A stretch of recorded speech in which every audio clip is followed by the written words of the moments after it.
வணக்கம். நான் உங்கள் ஜோதிடாசான் வஜ்ரம் அருள்ராம். உறவுகளே,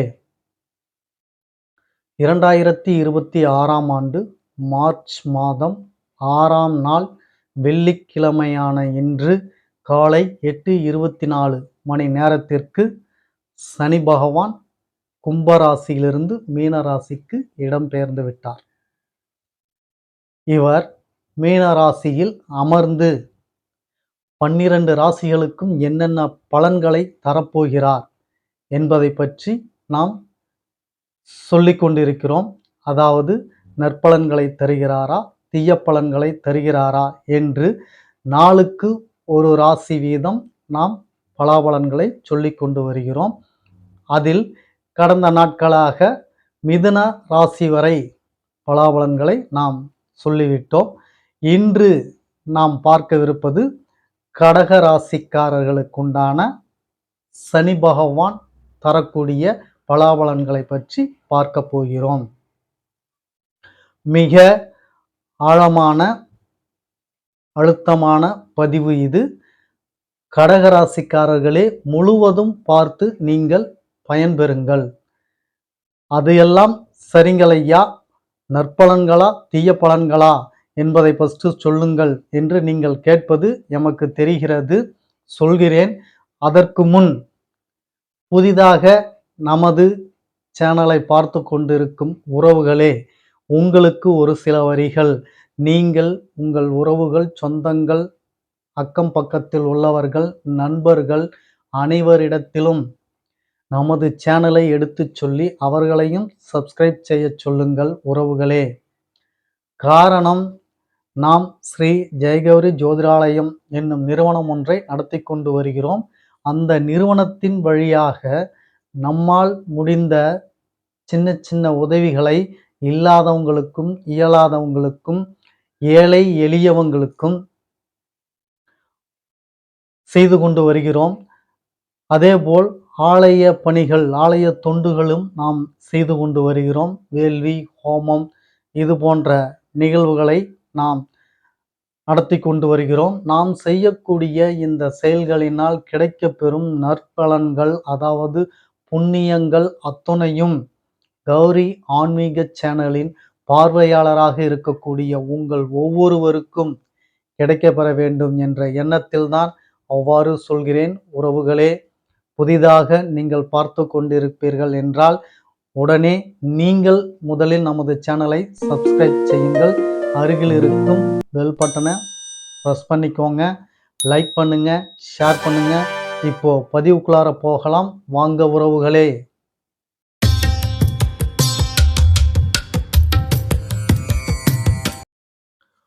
உறவுகளே,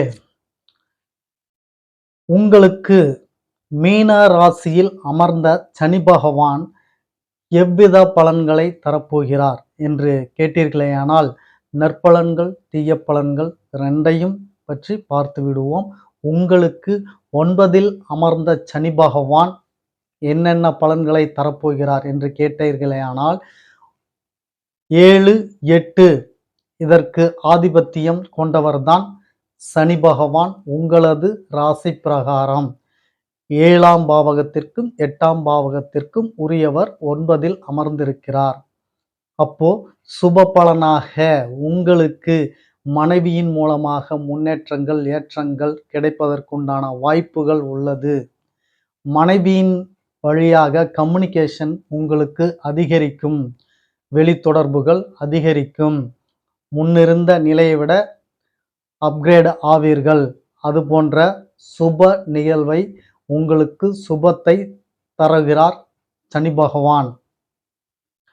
அதேபோல் 8க்கு ஆதிபத்தியமாக இருந்து 9ல் அமர்வதால் உங்களுக்கு தந்தை உறவில் பிரச்சனைகள், சிக்கல், சிலருக்கு தந்தைகளுக்கு உண்டான உபாதைகளும் கண்டங்களும் இருக்கக்குண்டான வாய்ப்புகள் இருக்கு. அடுத்தது, உங்களுக்கு மனோதிடம், தைரியம் குறைபடும், மனக்குழப்பமும் சஞ்சலமும் அதிகரிக்கும். முன்பு இருந்தது போல் நீங்கள் தனியாக எந்த காரியத்தை செய்தாலும் நடத்தினாலும் அதில் ஏற்றம் இருக்காது. அதனால் உங்கள் மனைவியை துணையாக வைத்துக்கொண்டு செய்யுங்கள். அது உங்களுக்கு சப்போர்ட்டையும் சாதகமாகவும் அமையும். நீங்கள் தனியாக செய்யும் செயல் எதுவும் தடை ஏற்படுத்தும், தாமதமாகும். அது சட்டென்று கிடைக்காது. அதேபோல் உங்களுக்கு வேலை மாற்றங்கள், சிலருக்கு வேலை இழப்புகள், வேலை செய்யும் இடத்தில் தொந்தரவுகள், உபாதைகள், எதிரிகள், இது போன்ற அமைப்புகள் உங்களுக்கு வரக்கூடிய நிலை தருகிறார் சனி பகவான். அதேபோல் கடன் பிரச்சனையில் சிலர் மாட்டிக்கொள்வீர்கள். ஜாமீன் போடாதீர்கள். யாருக்காவது ஜாமீன் போட்டிருந்தீர்கள் என்றால் அதனால் ஏற்படக்கூடிய பிரச்சனைகள் வருங்காலத்தில் நீங்கள் சந்திக்க நேரிடும். ஜாமீன் போடவில்லை, இனிமேலும் போடக்கூடிய சூழல் வந்தாலும் தயவு செய்து ஜாமீன் போட்டு விடாதீர்கள். சிக்கி கொண்டீர்கள் என்றால் பெரும் பெரும் நிகழ்வுகளை நீங்கள் அனுபவிக்க நேரிடும் உறவுகளே. சிலருக்கு நோய் வாய்ப்புகள் அடைவதற்குண்டான வாய்ப்பிருக்கு. உடல் நலத்தில் கவனம் தேவை. உடல் நலத்தை பாதுகாத்து கொள்ளுங்கள். வேலைக்கு நல்ல உணவை உண்ணுங்கள். உடம்பை ஆரோக்கியமாக வைத்துக் கொள்ளுங்கள். பிரச்சனைகள், எதிரிகள் உருவாகக்கூடிய காலகட்டமாக இருக்கிறது. சனி பகவானின் பார்வை அப்படி உங்களுக்கு நிகழ்வுகளை தரவிருக்கிறார். அதேபோல் பேங்க் பேலன்ஸ், சேமிப்பு, இவைகளெல்லாம் கரைவதற்குண்டான நிலை இருக்கிறது. அதேபோல் உங்களுக்கு பாய் ஃப்ரெண்ட், கேர்ள் ஃப்ரெண்ட் இவர்கள் இருந்தார்கள் என்றால் அவர்களால் உங்களுக்கு கருத்து வேறுபாடுகள், சண்டை சச்சரவுகள் உண்டு. சிலர் பிரிந்து செல்வது இருக்கக்கூடிய காலகட்டமாக சனி பகவான் அருள் புரிகிறார். பாய் ஃப்ரெண்ட், கேர்ள் ஃப்ரெண்ட் இருந்தார்கள் என்றால் அவர்கள் பிரிந்து செல்வதற்குண்டான வாய்ப்புகளும் உள்ளது. அல்லது அவர்களினால் சண்டை சச்சரவுகள், பிரச்சனைகளும் இருக்கும். கவனம் தேவை. அதேபோல் உங்களுக்கு உடல் ஆரோக்கியத்தை பாதுகாக்க வேண்டும். உடல் ஆரோக்கியத்தை நீங்கள் கவனம் செலுத்த வேண்டும் என்று மற்றும் ஒரு முறை அழுத்தமாக கூறிக்கொள்கிறேன். உங்களுக்கு 6ஆம் பாவகம் பலவீனமாக இருக்கிறது. பலவீனப்படுத்துகிறார் சனி பகவான். எனவே உடல் ஆரோக்கியத்தில் கவனம் தேவை. அதற்குண்டான பரிகாரங்கள் நாம் பார்த்துவிடலாம். சனி பகவானின் வழிபாடு மிகச் சிறந்தது. சனி பகவானை உங்களால் வழிபட முடியவில்லை என்று சொன்னீர்களேயானால் அதற்கு வாய்ப்பில்லை. இருந்தாலும் அப்படி சொன்னீர்களேயானால் சிவபெருமானையாவது நீங்கள் வழிபட்டே ஆக வேண்டும். அப்படி என்றால்தான் நீங்கள் இந்த காலகட்டத்திலிருந்து மீண்டு வர முடியும். உங்களுக்கு கிடைக்கவிருக்கும் அசுப பலன்களை குறைத்து கொள்ள முடியும் உறவுகளே. அதனால் இன்று சனிப்பெயர்ச்சி ஆகிவிட்டது. இன்று போக முடியாத சூழல் இருக்கலாம். ஏனென்றால் பதிவை நீங்கள் எப்பொழுது பார்ப்பீர்களோ தெரியாது. அதனால் இன்று நீங்கள் ஏற்கனவே சனி பகவானின் தரிசனம் பெற்றிருந்தால் சிறப்பு, நல்லது. ஆனால் பெறவில்லை என்றால் நீங்கள் அருகில் இருக்கக்கூடிய ஆலயத்திற்கு சென்று நவகிரகத்தில் இருக்கக்கூடிய சனி பகவானை சனிக்கிழமை சனி ஹோரையில் வழிபாடு செய்யுங்கள். மிகுந்த நற்பலன்களை சனி பகவான் தருவார். அவர் கொடுக்கவிருக்கும் அசுப பலனை குறைத்து கொடுப்பார். அதேபோல் உங்களால் முடிந்த உதவிகளை, தானம் தர்மத்தை உடல் முடியாதவர்களால், அதாவது மாற்றுத்திறனாளிக்கு, கை கால் இழந்தோருக்கு உங்களால் முடிந்த உதவியை தானம் தர்மமாக செய்து வாருங்கள்.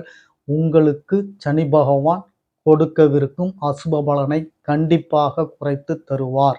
எந்த விதமான மாற்று கருத்துக்கும் இடமில்லை உறவுகளே. இதை செய்து பாருங்கள். உங்களுக்குண்டான பலன்கள் கண்டிப்பாக கிடைக்கும். மற்றபடி உங்களுக்கு இந்த நாளில் இந்த பலனை உரைத்தோம் என்ற மன